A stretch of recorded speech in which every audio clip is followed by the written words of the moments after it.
My parents chose my sister's housewarming party over my wedding because I refused to invite her. After she punched me. Now, my grandparents will be walking me down the aisle instead. Can you imagine having your own parents choose your sister's party over your wedding? Especially after that sister physically assaulted you? That's my story. In just 3 weeks, I'm marrying the woman of my dreams, but my parents won't be there because I dared to set a boundary after my sister. Brooke punched me in the face. My name is Ethan, I'm 30, and this whole saga started with a seemingly idyllic suburban Michigan childhood. My parents, Robert and Margaret, provided a comfortable middle-class life for my older sister, Brooke, and me. We had the 4-bedroom house, the big backyard, the whole American dream facade. But behind closed doors, it was a different story. From my earliest memories, I could see how differently they treated Brooke. She was 2 years older, and somehow, that gave her a special pass for everything. As I grew up, it became painfully clear my parents didn't just favor her, they actively excused behavior in her that would have landed me in serious trouble. I remember one of the first major incidents when I was just 8. Brooke and I were playing outside, and she suddenly demanded my brand new remote control car, a birthday gift I'd received just a week earlier. When I said no, she just ripped it out of my hands and threw it against the fence. It shattered. I ran inside, crying, expecting my parents to do something. Instead, I got, Brooke just gets passionate sometimes, Ethan. You need to learn to share better. No punishment for her, no new car for me. It was infuriating. The only place I felt truly loved and valued was with my maternal grandparents, Richard and Eleanor. When we visited their lake house in the summers, I felt normal. They listened, they enforced rules equally, and they distributed affection without conditions. Those summers were my sanctuary. As we hit our teenage years, Brooke's behavior only escalated. When I was 14, I landed the lead role in the school play. Brooke was furious because her friend hadn't gotten it. So while my parents were out to dinner, she snuck into my room and shredded not only my script, but also a science project that was due the next day. I showed my parents the mangled evidence, and my mom just sighed. Your sister is going through a lot with hormones. You need to be more understanding. My dad actually added, maybe next time, don't compete for things when you know she wants them for her friends. I was speechless. It was always my fault. The pattern continued, reaching a breaking point at my high school graduation party. Brooke, then in her second year of college, showed up 3 hours late, visibly intoxicated. The moment attention shifted to my academic achievements and college plans, she lashed out. She knocked over the entire refreshment table, ruining all the food and breaking several of my mother's cherished serving dishes. While guests awkwardly helped clean up, my parents quietly ushered Brooke upstairs to rest. Later, their explanation. She's struggling with the attention not being on her. You know how sensitive she is. I learned to keep the peace by making myself smaller, downplaying my achievements, and constantly apologizing, even when I hadn't done anything wrong. I became the family peacekeeper, always giving in to prevent Brooke's next explosion. College was my escape. I threw myself into applications and earned a full scholarship to a university in California. The distance was exactly what I needed. For the first time, I could breathe without walking on eggshells. I found friends who genuinely valued me, professors who recognized my talent, and slowly, I built a life based on mutual respect. After graduation, my career flourished at a prestigious architectural design firm in San Francisco. I kept contact with my parents and Brooke to an obligatory minimum, but my grandparents remained my rock, visiting me twice a year, always beaming with pride. Then, 2 years ago, everything changed when I met Haley. I was at a business conference in Chicago, rushing between sessions, when I literally bumped into her at a coffee shop. Her latte went everywhere, all over both of us. Mortified, I insisted on buying her another coffee and even gave her my conference hoodie to cover the stain. What was supposed to be a quick apology turned into a 2-hour conversation, and by the end, we had exchanged numbers and made plans for dinner. Haley was a pediatric physical therapist, a job that perfectly showcased her incredible compassion, sharp wit, and grounded perspective. I was captivated. We dated long distance for 6 months before I transferred to my firm's Chicago office just to be closer to her. What truly blew me away about Haley was her family, the Andersons. They welcomed me immediately, making me feel like one of their own at Sunday dinners and game nights. Her parents, David and Karen, treated me with genuine interest and respect. Her brother, Michael, teased me good-naturedly, but always included me.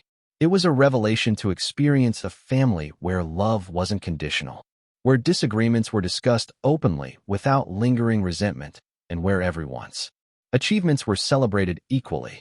After a year and a half, I knew Haley was the one. I proposed on a weekend trip to Lake Michigan, getting down on one knee at sunset on the very same beach where we'd had our third date. When she said yes, I felt like my real life was finally beginning. With Haley, I could build the kind of family I'd always longed for. Wedding planning started with such excitement. We envisioned a beautiful, medium-sized ceremony with about 120 guests. We found a gorgeous converted barn venue outside Chicago, with exposed beams and twinkling lights.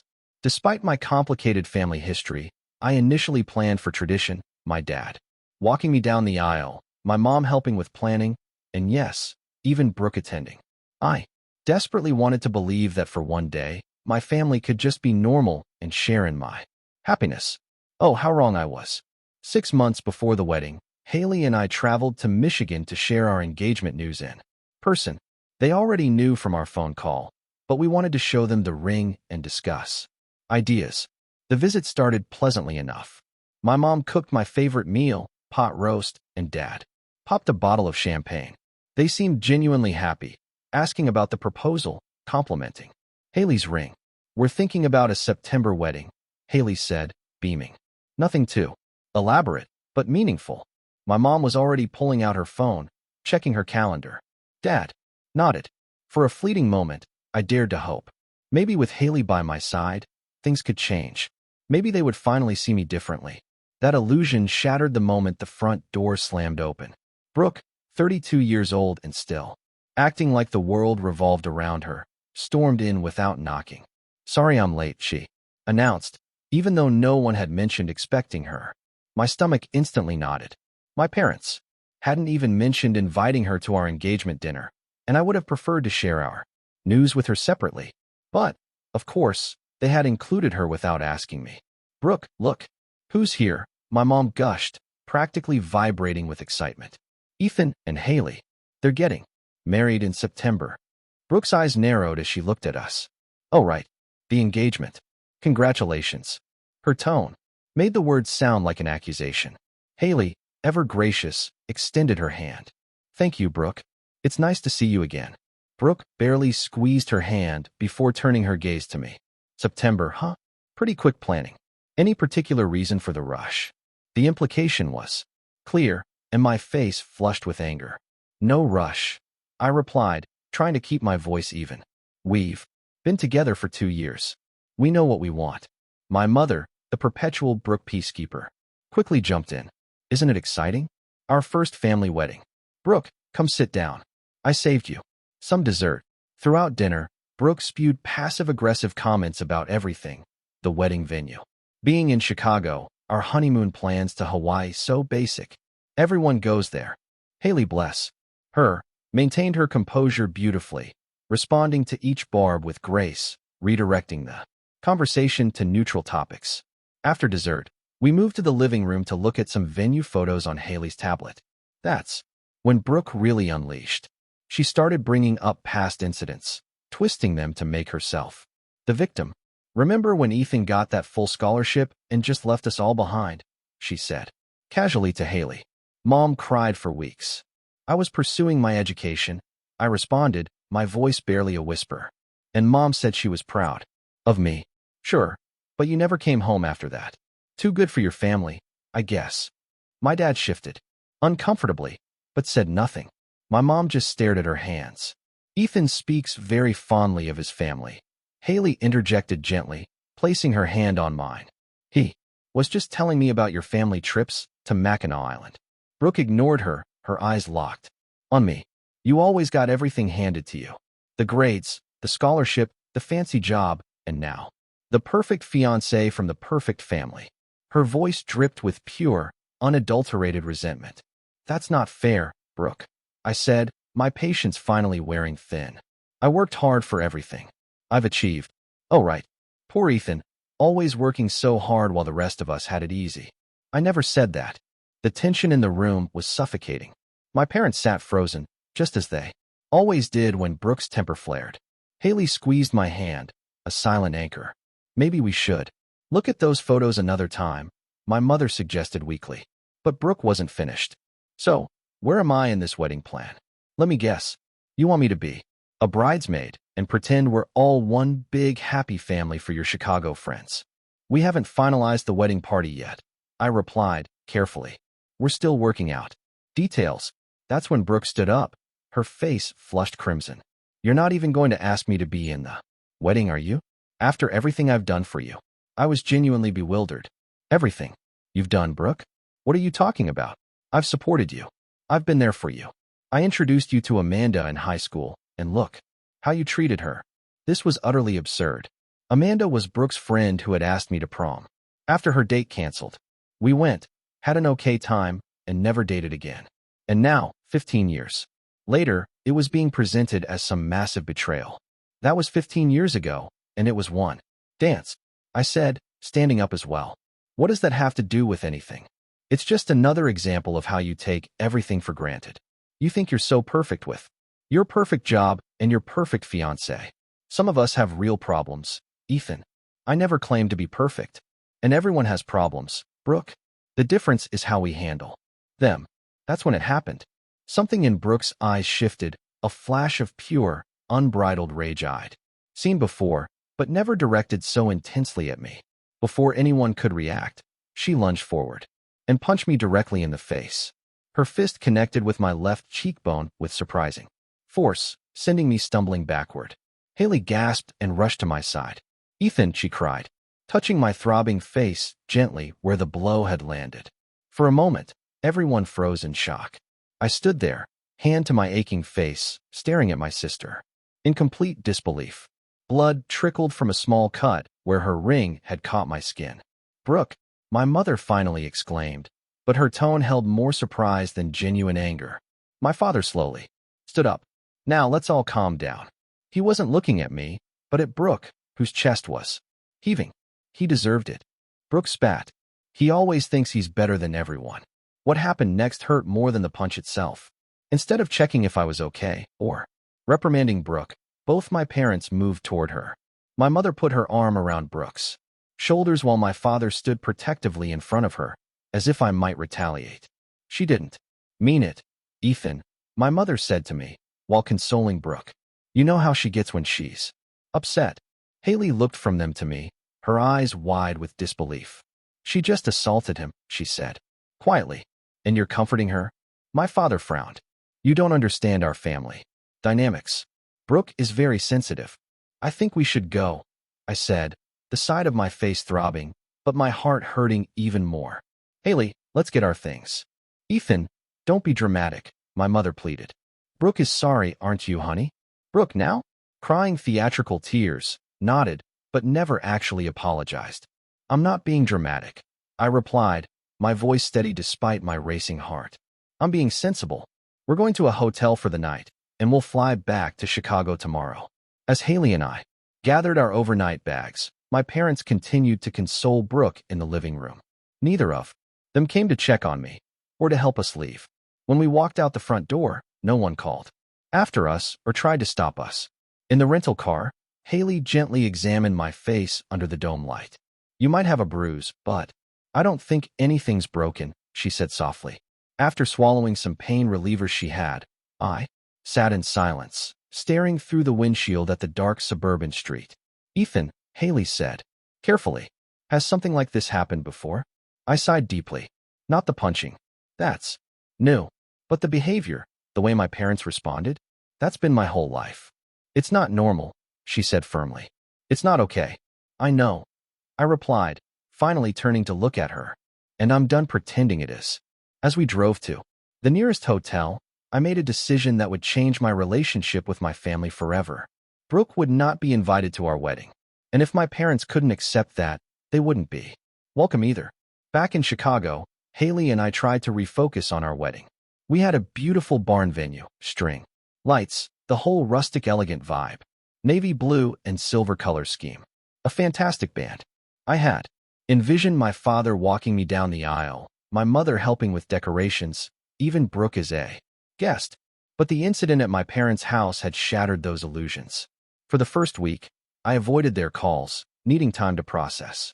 When I finally answered, my mother acted as if nothing unusual had happened. "We were thinking about the rehearsal dinner," she said cheerfully. "Your father and I would love to host it at that Italian restaurant you liked as a teenager, Romano's."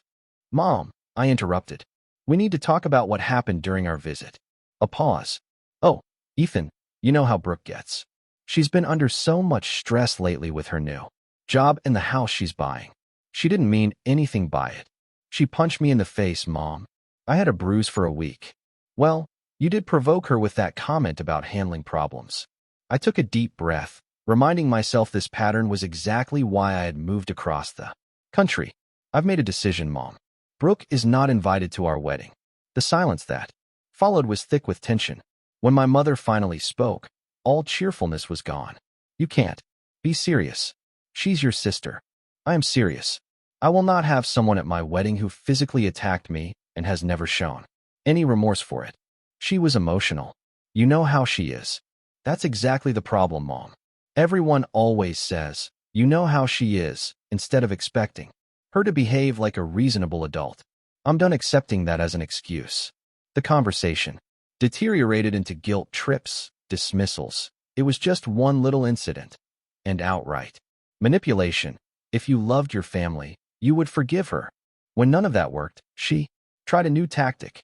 "If Brooke isn't invited, your father and I will have to reconsider attending."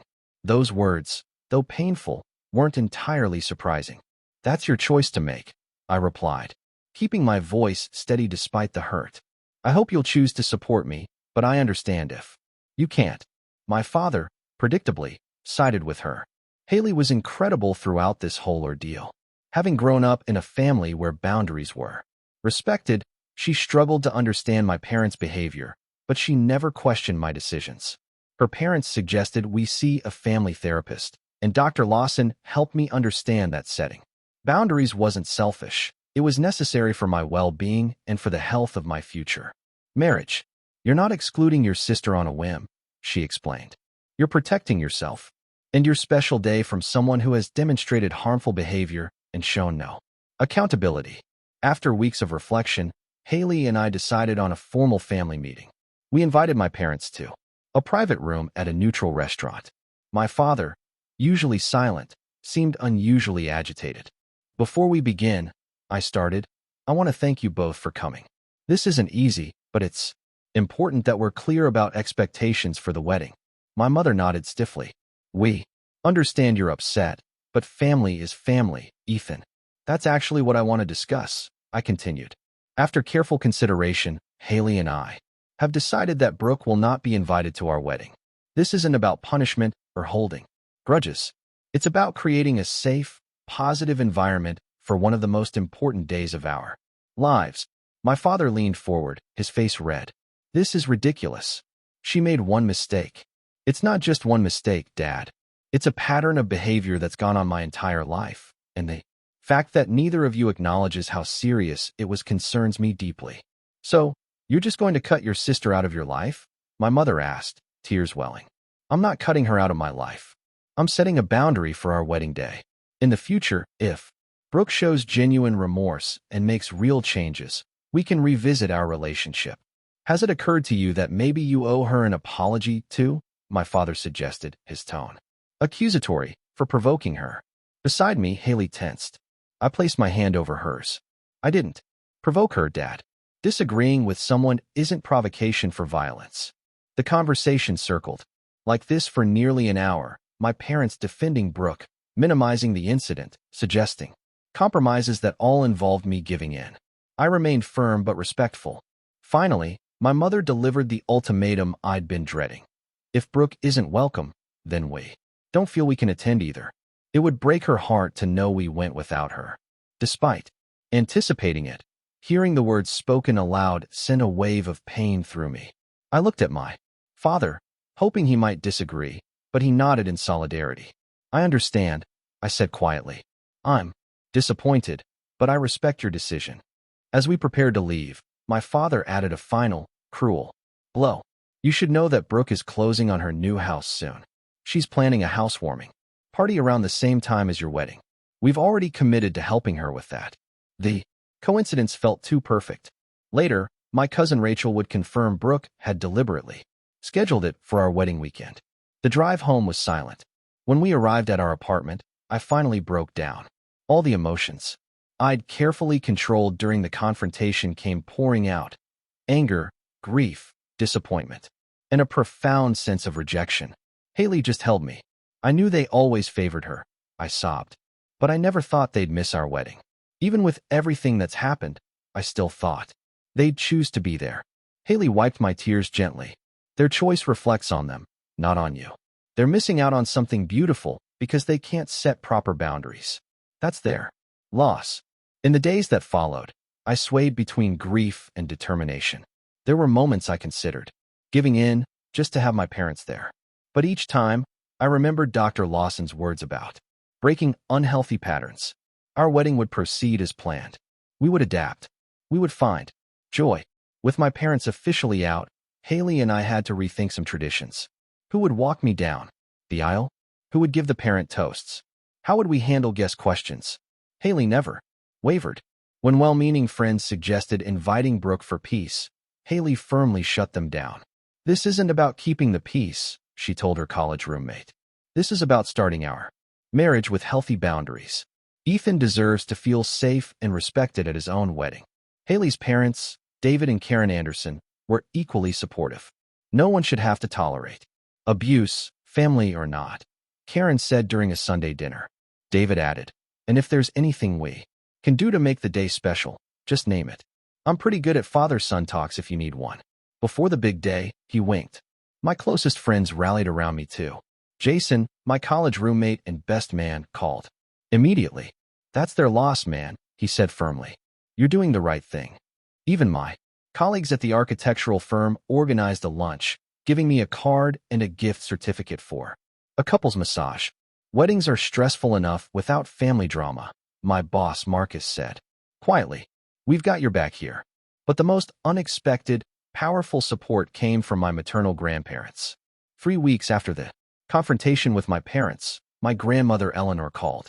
Ethan, dear, your grandfather and I just heard about what's happening with the wedding, she began, her voice steady despite her 80 years. We want you to know that we think you're handling this exactly right. Tears sprang to my eyes. You do? Absolutely. We've watched this dynamic with Brooke for years, and frankly, we've had more than one argument with your parents about how they've enabled her behavior. What she did was assault, plain and simple. And the fact that they're choosing her housewarming over your wedding is, well, it's disgraceful. My grandfather, Richard, took the phone. Son, we want you to know that if you'll have us, we'd be honored to take on your parents' roles at the wedding. I may be old, but I can still walk you down that aisle with my head held high. Their offer brought fresh tears, but these were tears of immense relief and gratitude. I'd love that, Grandpa, more than you know. My grandmother came back on the line, and I already called your mother and told her exactly what I think of her decision. She's my daughter, and I love her, but she's dead wrong on this one. The image of my tiny grandmother confronting my mother made me smile through everything. I bet that was quite a conversation. Oh, it was. Richard had to take the phone away when I started using language not appropriate for a woman my age. Her dry humor was one of my favorite things about her. With my grandparents stepping into parental roles, we began reshaping our wedding plans. The venue, colors, and most details remained. But my grandfather would walk me down the aisle, a role he embraced with pride. I'll need to get my good suit pressed, he declared, and maybe a new tie too. Match your colors. My grandmother volunteered to help with tasks my mother might have assisted with. Despite living 3 hours away, she made the drive twice, staying with us, bringing a level of warmth and wisdom to the planning process that I hadn't even realized was missing. Perhaps the most meaningful adjustment was a special dance at the reception. While Haley would still have her father-daughter dance, we decided to add a grandparent-grandson dance with both my grandparents. The band would play Frank Sinatra's The Way You Look Tonight, my grandmother's favorite song from her own wedding day 60 years earlier. My grandmother even accompanied me to my final suit fitting. As I stood on the tailor's platform, she watched with tears in her eyes. "You look so handsome," she said softly. "Just like Richard when he was young. I hope I have a marriage as strong as yours," I replied. She patted my cheek gently. "You will. You and Haley have something special. You see each other clearly and love each other anyway. That's the secret." As the wedding approached, I found myself focusing less on who wouldn't be there and more on the incredible people who would. My grandparents, who had dropped everything. Haley's loving family. Friends who stood by me through difficult decisions. These were the people who truly embodied what family should be: supportive, honest, and unconditionally loving. With their help, what could have been a day shadowed by absence became something new. A celebration not just of Haley's and my love, but of the family we were choosing to build, founded on respect, boundaries, and genuine care. In the 2 months leading up to our wedding, what had started as a private family disagreement exploded into a full-blown family rift, dragging in relatives from both sides. The first ripple came from my mother's sister, Aunt Patricia, who called me directly. "Your mother told me what's happening," she began without preamble. "I just want you to know that I think you're being incredibly selfish. Family forgives, Ethan." Before I could even respond, she launched into a lecture. "Do you have any idea how this is affecting your mother? She's hardly sleeping. Is your pride really worth hurting her like this?" When I finally managed to explain that Brooke physically assaulted me, and neither she nor my parents acknowledged its seriousness, Aunt Patricia simply dismissed it. "She's your sister. People lose their tempers.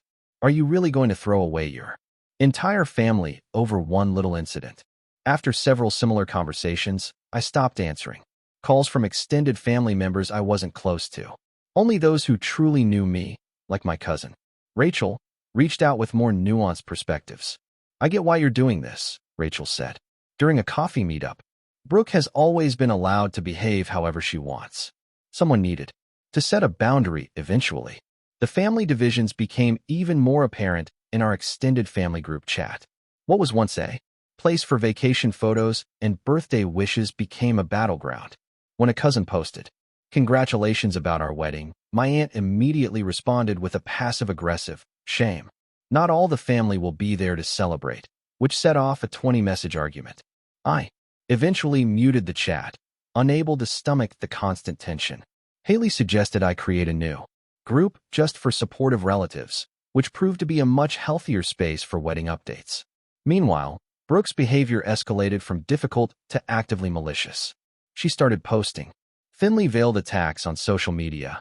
"Some people think a wedding is more important than family. Loyalty and blood is thicker than water, but apparently not thicker than wedding cake." Childish, but still hurtful. More concerning were her attempts to contact Haley directly. First came Facebook. Messages like, "I think you should hear my side of the story before you let Ethan turn you against his whole family." When Haley didn't respond, Brooke escalated to calling Haley's workplace, claiming it was a medical emergency. Fortunately, Haley's supervisor knew our situation and simply took a message without disrupting Haley's session with a patient. The most disturbing development came when I learned Brooke was spreading rumors throughout the family network. According to her, I had been verbally abusive for years, and the confrontation at our parents' house had been me pushing her to her breaking point. She even claimed I had lunged at her, and she had struck me in self-defense. This narrative was so far from reality that at first, I couldn't believe anyone would accept it. But as comments from distant relatives trickled in, I had no idea you had anger issues, Ethan, and violence is never the answer, even when provoked. I realized some people were indeed taking Brooke's version as truth. My parents, rather than correcting these falsehoods, seemed to be enabling them. When directly questioned by my grandmother, my mother hedged, "Well, there are always two sides to every story." Ethan did say some hurtful things that night. Their manipulation took more direct forms as the wedding approached. My father left voicemails about how this rift might affect their will and family inheritance. "We've always planned to leave the lake house to both you and your sister. But if this arrangement continues, we might need to reconsider those arrangements. My mother took a different approach, sending messages designed to trigger maximum guilt. I just found your baby book while cleaning. Looking at those pictures of you. As a little boy, I never imagined I wouldn't be at your wedding. I guess a mother's love isn't enough anymore. They even enlisted family friends in their campaign. The Johnsons, who had lived next door during my childhood, called to check in and ended up delivering a clearly rehearsed speech about family reconciliation. Mr. Peterson, my father's golf buddy, whose son I had tutored, emailed to remind me that parents won't be around forever and you will regret this standoff when it's too late to fix it. All of these tactics might have worked on the old Ethan, the one who had spent his life accommodating Brooke's outbursts and accepting his role as the family peacekeeper regardless of personal cost. But therapy, Haley's unwavering support, and the clarity that comes with distance had strengthened my resolve. The final confrontation came 1 week before the wedding. My parents showed up unannounced at our apartment on a Sunday afternoon. Haley was out with her bridesmaids, so I faced them alone. My mother immediately pulled me into a hug that felt more tactical than affectionate. "Oh, Ethan, we've missed you so much." My father stood behind her, looking uncomfortable but determined. "Son, we need to talk. May we come in?" I hesitated, but ultimately stepped aside. They settled on our sofa, while I took the armchair across from them, maintaining both physical and emotional distance. "We've been doing a lot of thinking," my mother began, her voice soft and reasonable. "And we've come up with a compromise that should work for everyone." My father nodded. "We proposed that Brooke attend just the ceremony, sitting in the back. She won't come to the reception or interact with you at all. That way, we can all be there as a family, but you don't have to worry about any incidents. She's your sister, Ethan," my mother added. 20 years from now, when you look at your wedding photos, don't you want your whole family to be there?" I took a deep breath before responding. "I appreciate you coming all this way, but my answer hasn't changed. Brooke physically assaulted me and has shown zero remorse. In fact, she's been actively spreading lies about me. Having her at our wedding in any capacity would send the message that her behavior is acceptable, and it's not." My father's face darkened. "So that's it. You're choosing your pride over your family. I'm choosing my well-being and Haley's happiness over an unhealthy dynamic that's gone on far too long." I corrected him. "And to be honest, you're the ones making a choice here. You're choosing Brooke's housewarming over your son's wedding because you've put us in an impossible position." My mother cried. "How can we choose between our children? You've been choosing Brooke over me my entire life," I replied quietly. "The only difference now is that I'm no longer pretending it doesn't hurt."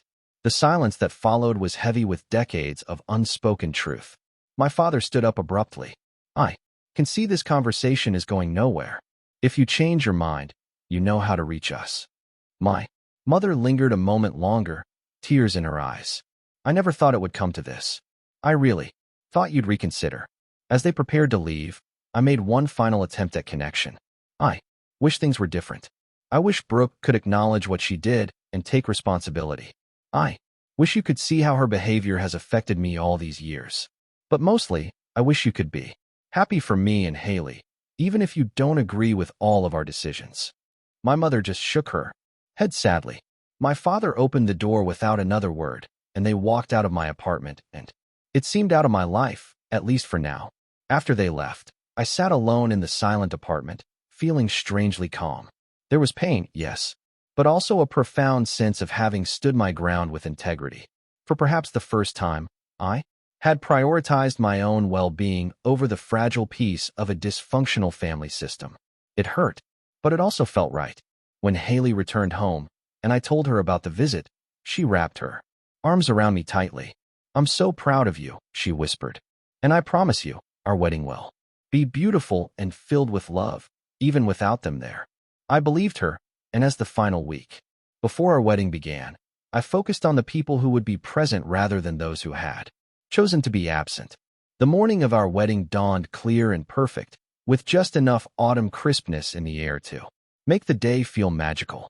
I woke up in a hotel suite surrounded by my groomsmen, Jason, my best man, Michael, Haley's brother, and two close friends from work, Taylor and Ryan.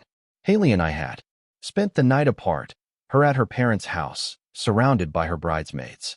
As we got ready, the atmosphere was light and supportive. Jason kept everyone laughing with college stories, while Michael ensured we stayed on schedule. I felt surprisingly calm despite the emotional roller coaster of the previous months.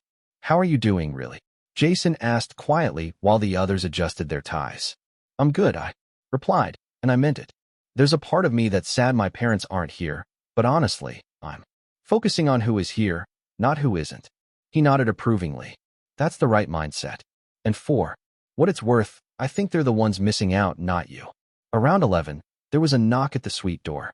Ryan opened it to reveal my grandparents, both dressed impeccably. My grandmother wore a silver dress that complemented our wedding colors perfectly, while my grandfather looked distinguished in his charcoal suit with a navy blue tie. "We thought we'd come early," my grandmother explained, embracing me warmly. "Eleanor wanted to make sure your boutonniere was pinned correctly," my grandfather added with a wink. "She doesn't trust these young fellows to know the difference between north and south on a lapel." Their presence filled a space in my heart that had been aching. As my grandmother fussed over my tie and my grandfather shared a flask of 30-year-old scotch with us all. "Just a sip for courage, boys." The weight of my parents' absence lightened considerably. We were about to leave for the venue when another knock came at the door. When Taylor opened it, I was shocked to see my cousin Rachel standing there with her husband Dan, and behind them my mother's brother, Uncle James, and his wife, Aunt Sarah. "We hope we're not intruding," Rachel said hesitantly, "but we wanted to see you before the ceremony." I invited them in, confused but so pleased. Uncle James stepped forward first, his expression serious. "Ethan, I want you to know that Sarah and I have been thinking hard about this situation. We initially sided with your parents because, well, that seemed like the expected thing to do. But after hearing the full story and seeing how they've handled this, we realized we were wrong." He extended his hand. "We're here for your wedding, not Brooke's housewarming. If you'll still have us." Emotion welled up as I shook his hand, then found myself pulled into a firm hug. Aunt Sarah was next, her eyes damp. "Your parents are making a mistake," she said simply. "We didn't want to make the same one." Rachel explained that several other family members had also had changes of heart after learning more details about the situation, particularly Brooke's attempts to spread misinformation and her utter lack of apology. Some couldn't change plans this late, but they wanted me to know they were with me in spirit. This unexpected show of support gave the day an additional layer of meaning. These family members had made a conscious choice to stand with me, not out of obligation, but out of a genuine belief that it was the right thing to do. Their presence was a powerful statement that family loyalty shouldn't require accepting mistreatment. By the time we arrived at the venue, my emotions were running high, but in the best possible way. The converted barn looked even more beautiful than I had imagined, with white chairs, floral arrangements in navy and silver, and twinkling lights creating a magical canopy. I waited with my grandfather in a small room adjacent to the ceremony space, listening to the string quartet play as guests were seated. Through the partially open door, I could see some of the arrivals, Haley's extended family, our friends from various chapters of our lives, colleagues who had become much more than just people we worked with. Every face represented someone who had chosen to celebrate with us, and that felt profound. "Nervous?" my grandfather asked, adjusting his bow tie. "Not about marrying Haley," I replied honestly, "just hoping everything goes smoothly." He turned to face me, his eyes crinkling at the corners. "Want to know a secret? I was terrified when I married your grandmother. Not because I had any doubts about her, God knows I didn't, but because I was sure I'd trip or forget my vows or do something else to embarrass myself." "Did you embarrass yourself?" He chuckled. "I stepped on her train and nearly pulled her over backward during our first dance. She never let me forget it." His expression grew more serious. "But you know what? 60 years later, that's just a funny story we tell. The important parts, the love, the commitment, the life we built together, that's what lasted." When it was time, we took our positions at the back of the aisle. The music changed to our processional, and one by one, the wedding party made their entrances. Then came the moment. Everyone stood and turned toward the back, waiting for Haley. She appeared on her father's arm, and my breath caught. Her dress was simple and elegant, Her hair swept up, a few tendrils framing her face, and her smile, when she saw me, was radiant. In that moment, any lingering sadness about who wasn't there completely vanished. The only person I could see was her. As the ceremony began, my grandfather stood proudly at my side, his hand occasionally squeezing my shoulder in support. When the officiant asked, "Who gives this man to be married today?" my grandfather's voice rang out clear and strong. "His grandmother and I do, with all our hearts." The exchange of vows went perfectly. Haley and I had written our own, and as I promised to build a family with her based on mutual respect, understanding, and unwavering support, I saw tears glistening in many eyes when she vowed to stand by me through all of life's challenges, always as a partner and never as a judge. I felt the truth of those words in my soul. After the rings were exchanged and we were pronounced husband and wife, we walked back down the aisle together through a shower of silver confetti, hand in hand, into our new life. The reception was everything we had hoped for. The barn had been transformed with more twinkling lights, tables adorned with navy linens and silver accents, and centerpieces of white roses and blue hydrangeas. The band played a perfect mix of classics and contemporary songs that kept the dance floor full all night. One of the most touching moments came during the toasts. My grandfather stood, glass raised, and addressed the room with the wisdom of his years. When Eleanor and I married 60 years ago, my father told me something I've never forgotten. He said, "Richard, a good marriage isn't about finding someone perfect. It's about building something perfect together, brick by brick, day by day." Ethan and Haley, watching you together, I can see that you've already laid a strong foundation. You faced challenges that would have broken weaker couples, and you've emerged stronger. May you continue building something beautiful together for the next 60 years and beyond. The father-daughter dance between Haley and her dad was beautiful and traditional. But when it came time for our special grandparent dance, there wasn't a dry eye in the house. My grandmother joined my grandfather and me on the dance floor, and the three of us swayed together to Sinatra's timeless voice, singing about seeing someone lovely. In that circle of their arms, I felt the truest meaning of family, not just blood relation, but unwavering love and support through life's hardest moments. Throughout the evening, I found myself surrounded by people who had chosen to be there, who had stood by us, who celebrated our joy without reservation.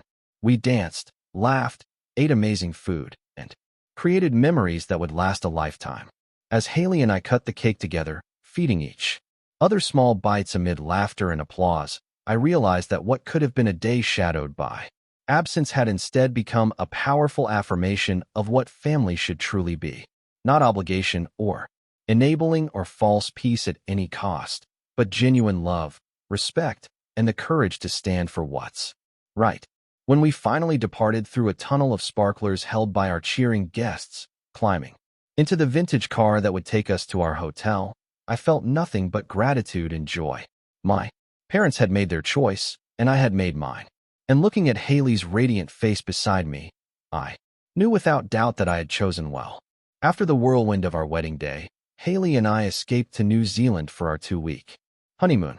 The dramatic landscapes of mountains, fjords, and endless coastlines provided the perfect backdrop for beginning our married life. Far from the family drama and wedding stress, we hiked through native forests, kayaked in crystal-clear waters, and spent evenings stargazing from the deck of our secluded cabin. It was during one of these quiet evenings, a glass of local wine in hand, and the Southern Cross twinkling overhead, that we finally had the space to process everything that had happened. "I keep thinking about your grandfather's toast," Haley said, nestling against me as we shared a blanket against the cool night air, "about building something perfect together, brick by brick." I nodded, watching the stars reflect in her eyes. "I think that's what we're doing right now, laying the foundation for our family, deciding what values we want to build on." "What values do you think are most important?" she asked, turning to face me fully. I considered the question carefully. Honesty, respect, the courage to set boundaries, and the wisdom to know when to be flexible. And unconditional love that doesn't mean unconditional acceptance of harmful behavior. Those sound like lessons hard won, she observed gently.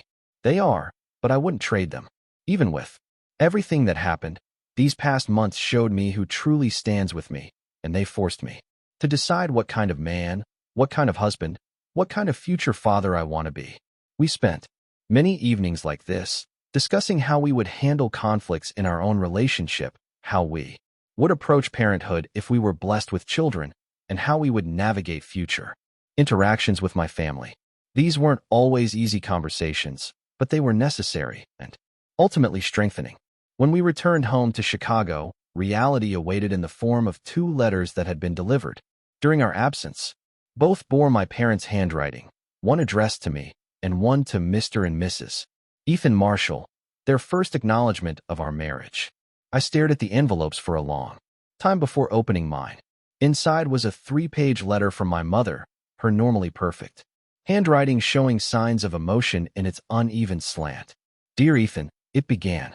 By the time you read this, you will be married and your father and I will have missed one of the most important days of your life.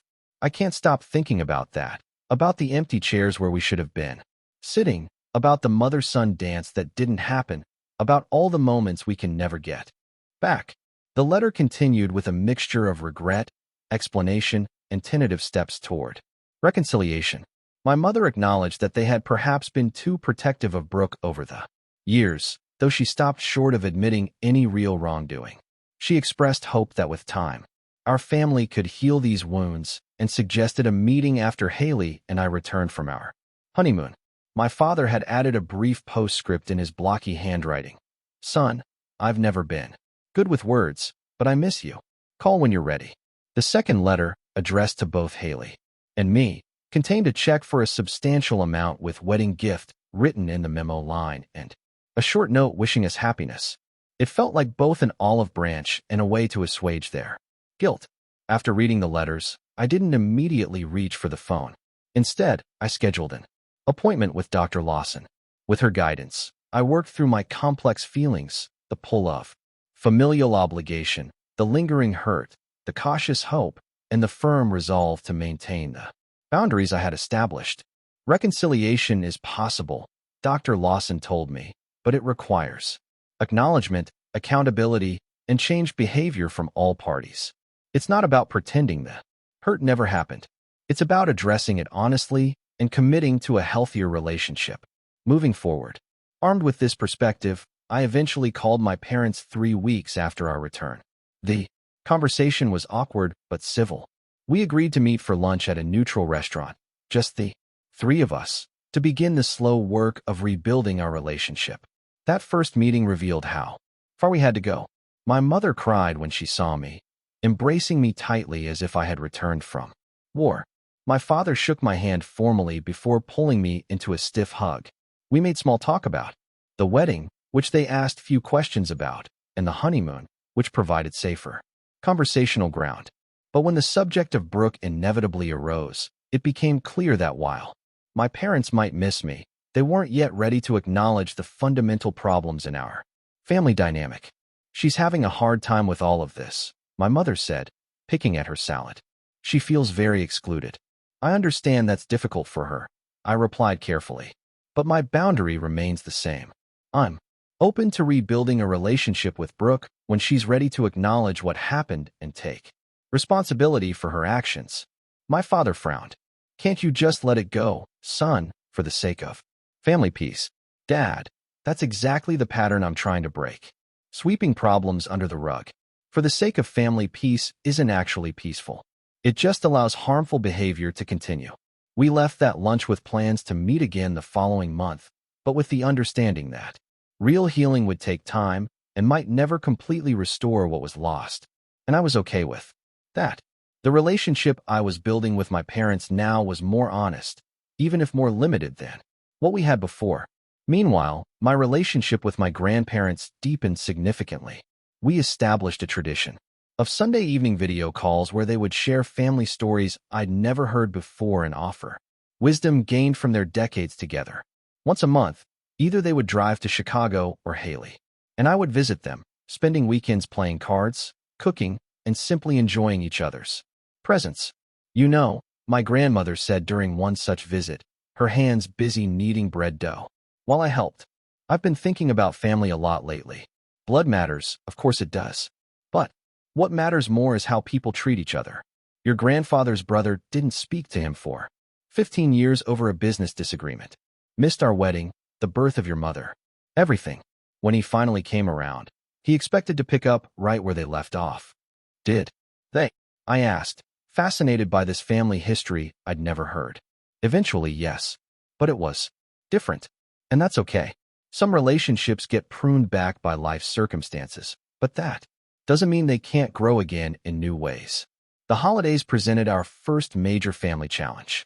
Thanksgiving was simpler. We spent it with Haley's family, as we had the previous year. But Christmas required more navigation.